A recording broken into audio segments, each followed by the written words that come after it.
ఇవాళ అయితే నేను ఆలుగడ్డ కర్రీ చేద్దాం అనుకుంటున్నా. ఇది కుక్కర్లో ఈజీగా చేసుకోవచ్చు అనమాట. ముందుగా ఆయిల్ వేసుకోవాలి, అందులో ఇలాచి, లవంగం, చెక్క వేసుకోవాలి. ఆ తర్వాత జీలకర్ర ఆవాలు వేసుకోవాలి. ఇంకా ఆనియన్స్ ఫ్రై అయిన తర్వాత ఆనియన్స్ ఫ్రై అయ్యేటప్పుడు మనం ఎల్లిపాయ కూడా వేసుకోవచ్చు. ఇది ఆప్షనల్, మీ దగ్గర లేకపోతే జింజర్ గార్లిక్ పేస్ట్ వేసుకోండి. ఆ తర్వాత ఆలుని కట్ చేసి వాటర్లో వేసుకొని అవి తీసేసుకుంటున్నా. బ్యాచిలర్స్కి అయితే బెస్ట్ రెసిపీ, చాలా తొందరగా అయిపోతుంది. ఇంకా అందులో కొంచెం పసుపు వేసుకో, ఒక 2-3 మినిట్స్ మగ్గనివ్వాలి. మీరు ఈ రెసిపీని ట్రై చేసి నాకైతే పక్కా కామెంట్ చేస్తారు, చాలా బాగుంది యమ్మీగా అని. కుక్కర్లో వేసినాం కాబట్టి ఎక్కువసేపు మగ్గకపోయినా ఏం కాదు.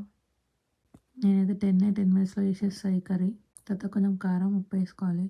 అంత మెజర్మెంట్స్ ఏం పట్టించుకోవాల్సిన అవసరం లేదు, కొంచెం కొంచెం వేసుకుంటే సరిపోతుంది.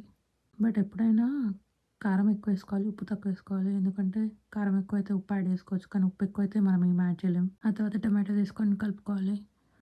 గరం మసాలా, జీలకర్ర పొడి, ధనియాల పొడి 3 ఉంటే చాలు, ఏ కర్రీ అయినా వేసేయచ్చు.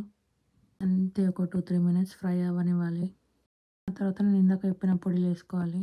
జీలకర్ర పొడి, ధనియాల పొడి, గరం మసాలా, అవి కొంచెం కొంచెం వేసుకోవాలి, ఎక్కువ వేసుకోవద్దు. సేమ్ టు సేమ్ ఆలు కుర్మా అనమాట ఇది, పెళ్ళిళ్ళలో పెడతారు కదా అదే. ఇంకా నా దగ్గర పచ్చి బఠానీ ఉండే అనమాట, ఫ్రోజన్, అది వేసేసిన. మీ దగ్గర ఉంటే వేసుకొని, లేకపోతే లైట్. నా దగ్గర ఉన్న వాటితోనే కుక్ చేసుకోవాలి, లేకపోయినా కూడా ఏం కాదు. ఇంకా నేను వాటర్ వేసుకుంటున్నా, ఒక 2 కప్స్. కొబ్బరి పొడి కూడా ఆప్షనల్, నా దగ్గర ఉంది వేసుకుంటున్నా, మీ దగ్గర ఉంటే వేసుకోండి. ఇంకా మూత పెట్టి ఒక 1-2 విజిల్స్ రానివ్వాలి అంతే. ఇంకా కొత్తిమీర వేసుకోవడం అంతే. వెరీ సింపుల్ రెసిపీ, చాలా టేస్టీ ఉంటుంది. మీరు ఒకసారి ట్రై చేయండి.